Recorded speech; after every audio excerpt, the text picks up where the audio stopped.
టీవీ2 ప్రేక్షకులకు నమస్కారం. సప్త స్వరమ్ముల స్వర్ణ రాగములు ఊగి నవరసమ్ముల పద్య నాటకములు శివకేశవాద్వైత సిద్ధాంతమును నిల్పి శృతి పర్యమై తనచ్చు హరికథలు వీర రసావేశ విక్రాంతి రగిలించి పులకలు నిగిడించు బుర్ర కథలు చారు చమత్కార సారస్య మొలికించి తనివి తీర్చడి అవధానగతులు అంటూ తెలుగు భాషలో ప్రజలకు దగ్గరైన వివిధ జానపద కవితా ప్రక్రియల్ని అందంగా చెప్పారో కవి. అలాంటి తెలుగు భాషపై మక్కువ కలిగించే పలు అంశాలను మీ ముందు ఆవిష్కరిస్తోంది నేటి తెలుగు వెలుగు.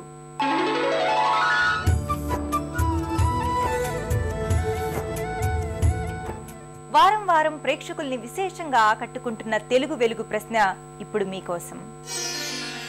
ఆవులిస్తే పేగులు లెక్క పెట్టడం అంటే ఏ అసూయ పడటం, బి అందరికీ చెప్పటం, సి ఏవగించుకోవటం, డి లోగుట్టు గ్రహించటం. మీ జవాబు టీవీ అని టైప్ చేసి స్పేస్ ఇచ్చి మీ సమాధానం అసూయ పడటం అయితే ఏ, అందరికీ చెప్పటం అయితే బి, ఏవగించుకోవటం అయితే సి, లోగుట్టు గ్రహించటం అయితే డి అని టైప్ చేసి 562635కి SMS చేయండి. ప్రశ్న మరోసారి, ఆవులిస్తే పేగులు లెక్క పెట్టడం అంటే ఏ అసూయ పడటం, బి అందరికీ చెప్పటం, సి ఏవగించుకోవటం, డి లోగుట్టు గ్రహించటం. మీ జవాబు టీవీ అని టైప్ చేసి స్పేస్ ఇచ్చి మీ సమాధానం అసూయ పడటం అయితే ఏ, అందరికీ చెప్పటం అయితే బి, ఏవగించుకోవటం అయితే సి, లోగుట్టు గ్రహించటం అయితే డి అని టైప్ చేసి 562635కి SMS చేయండి. సమకాలీన సమాజానికి భాషా నుడికారాలకు పట్టుగొమ్మలు వేమన పద్యాలు. అర్థవంతమైన వివరణలతో అందమైన దృశ్యాలతో కూడిన వేమన పద్యాలను ఇప్పుడు తిలకిద్దాం. అనువుగాని చోట అధికులమనరాదు, కొంచెముండుటెల్ల కొదువగాదు. కొండ అద్దమందు కొంచెమయ్యుండదా, విశ్వదాభిరామ వినురవేమా. మనది గాని ప్రదేశంలో గొప్పలు చెప్పుకోవడం మంచిది కాదు సుమా. మనకు గల గొప్పతనమును ఆధిక్యతను ప్రదర్శించకపోయినా ఎంతమాత్రమునా మన ఔన్నత్యమునకు భంగము కలగదు. కొండ ఎంత పెద్దదైనను అద్దంలో చూచినప్పుడు చిన్నదిగానే కనిపిస్తుంది కదా. అల్పబుద్ధివానికధికారమిచ్చిన దొడ్డవారి నెల్ల తొలగద్రోచు. చెప్పు తినడి కుక్క చెరకు తీపెరుగునా, విశ్వదాభిరామ వినురవేమా. బుద్ధి తక్కువ వాడు పదవిలోకి వస్తే మిడిసిపాటుతో చెలరేగి ఉత్తములైన వారిని అవమానించి దూరంగా తరిమివేస్తాడట. అల్పుల స్వభావమే అంత. వారి స్వభావం కుక్క స్వభావం. కుక్కకు చెప్పు రుచిస్తుంది కానీ చెరకు రుచించదు కదా అంటున్నాడు వేమన. తెలుగు భాషాభిమానానికి నిదర్శనంగా నిలిచే ఓ ప్రత్యేక కథనం ఇప్పుడు మీకోసం.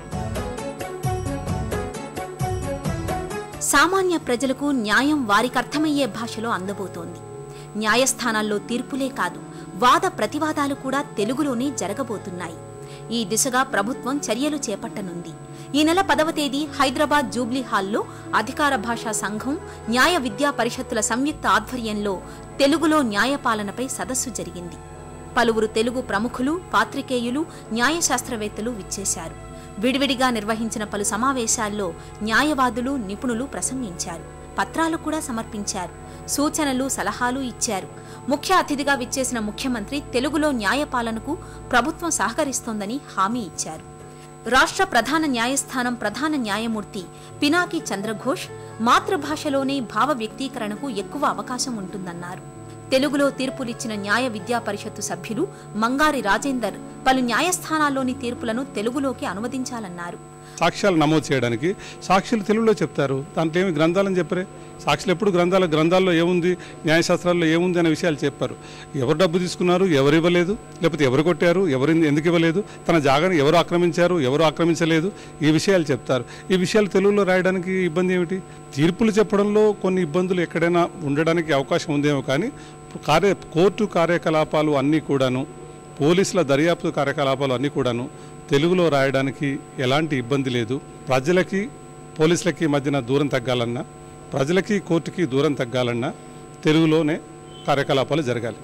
తర్వాత పాలకులకి ప్రజలకి మధ్య దూరం చెరిదిరిపోవాలన్నా, పారదర్శకత ఏర్పడాలన్నా, విశ్వాసం ఏర్పడాలన్నా తెలుగు అనేది ముఖ్యం. తెలుగు అకాడమీ సంచాలకులు కె యాదగిరి, అమెరికాలోని సిలికానాంధ్ర అధ్యక్షులు కూచిభొట్ల ఆనంద్ తదితరులు పాల్గొని తమ తమ అభిప్రాయాలు వెల్లడించారు. అధికార భాషా సంఘం అధ్యక్షులు మండలి బుద్ధప్రసాద్ ఈ సదస్సును ఓ చారిత్రక సందర్భంగా అభివర్ణించారు. తెలుగులో కానీ వాద ప్రతివాదాలు జరిగినాయి అనుకోండి, జరిగితే అప్పుడు వాళ్ళు సులువుగా చెప్పగలుగుతారు. రెండోది ఏంటంటే సాక్ష్యాలు దాదాపు తెలుగులో నమోదవుతాయి. తెలుగులో నమోదైన సాక్ష్యాన్ని మళ్ళీ ఇంగ్లీష్లోకి అనువదిస్తారు.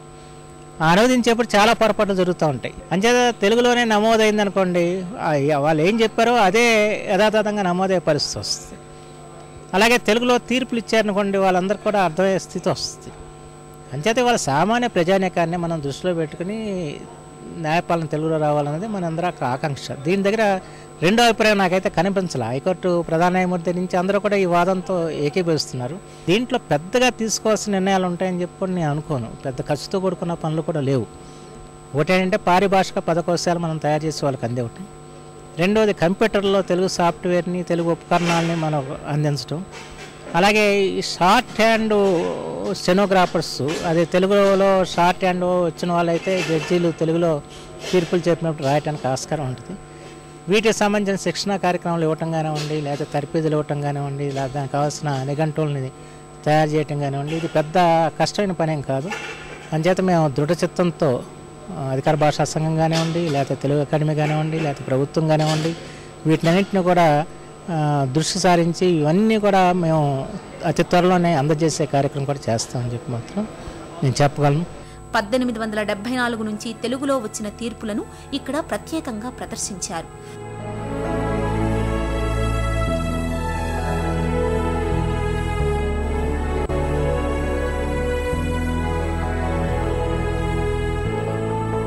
హైకోర్టు న్యాయమూర్తి ఎన్ రమణ ఈ సదస్సులో తీసుకున్న తీర్మానాలను ప్రకటించారు.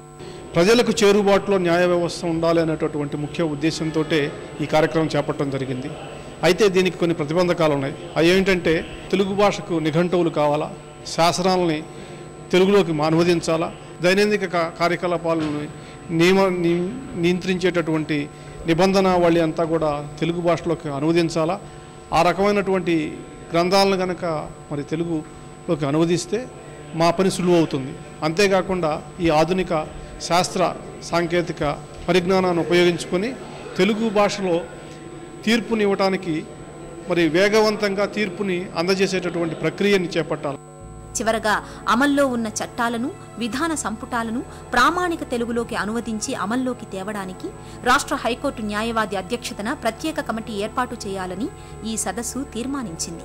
అంతేకాదు, న్యాయవాదులు, న్యాయమూర్తులు, ఇతర సిబ్బందికి తెలుగు వినియోగంపై శిక్షణ ఇవ్వటం, తెలుగులో వచ్చిన తీర్పులను ముద్రించి అందుబాటులోకి తీసుకురావటం వంటి పలు అంశాలను కూడా ఈ సదస్సు తీర్మానించింది. ఇప్పుడు స్వల్ప విరామం.